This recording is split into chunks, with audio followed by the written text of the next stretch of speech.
Él es gastroenterólogo de la Clínica La Luz, porque vamos a hablar de las infecciones estomacales. Me refiero a la diarrea y a la hepatitis A. Para tratar este tema está con nosotros el doctor Cervera.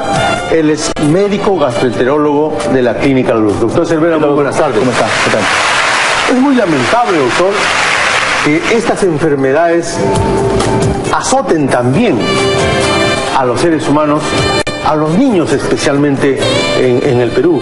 Hay un reporte de la Dirección Nacional de Salud y dice que 30.000 niños se comprometen de diarrea mensualmente. Es realmente una cifra muy alta, igual la hepatitis. ¿De qué manera se contrae la hepatitis A y la diarrea?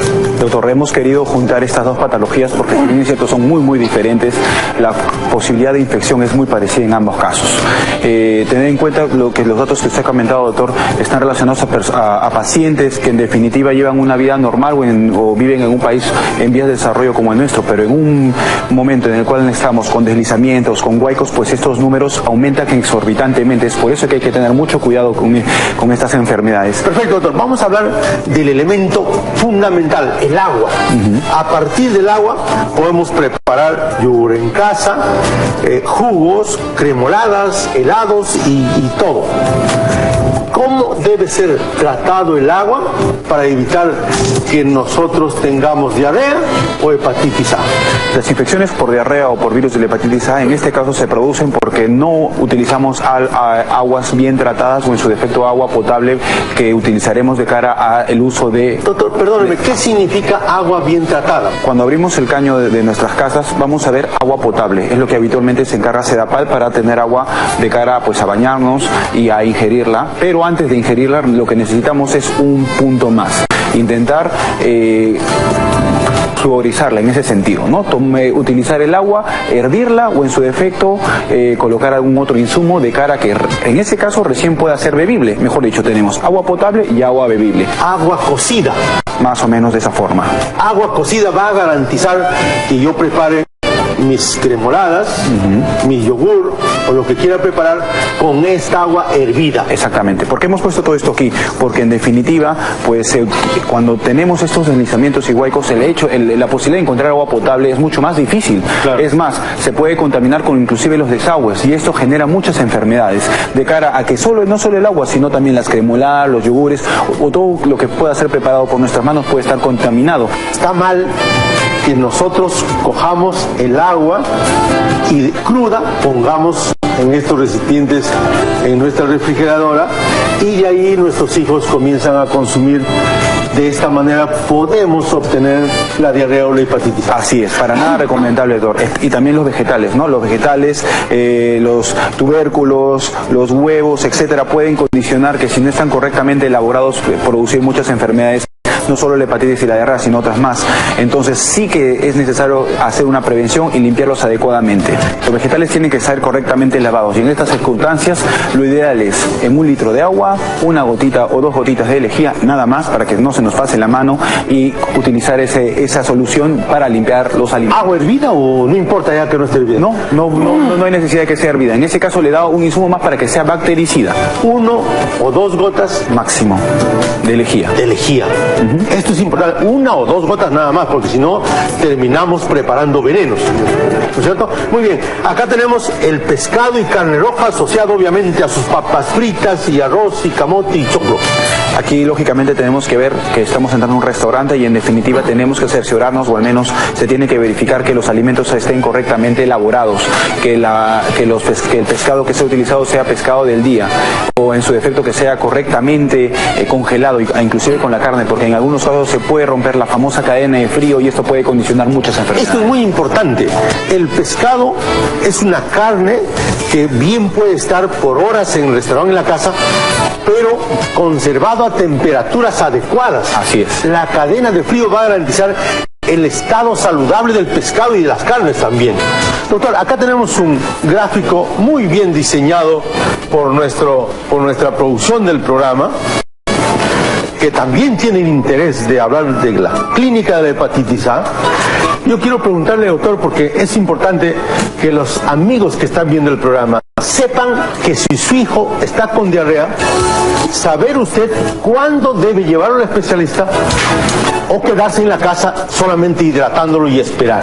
Es una enfermedad que en general solo dura 3 o 4 días y suele autolimitarse. ¿Cuándo llevar a un niño o a un adulto a la consulta o cuándo atenderse por consulta?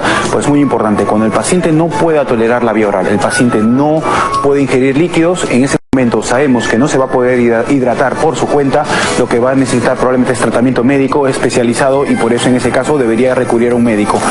¿Cuántos días debo esperar?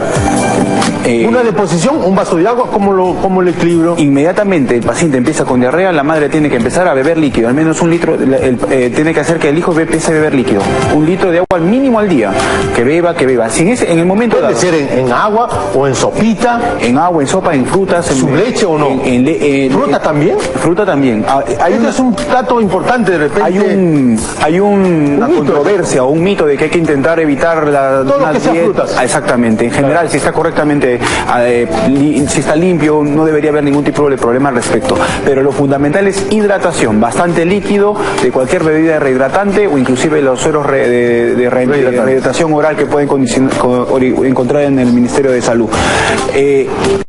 Aparte de eso, cuando haya fiebre, que no baje por sí sola, que no baje con las medidas que habitualmente utilizan las madres, o en su defecto también cuando ya empiece a encontrar deposiciones con sangre.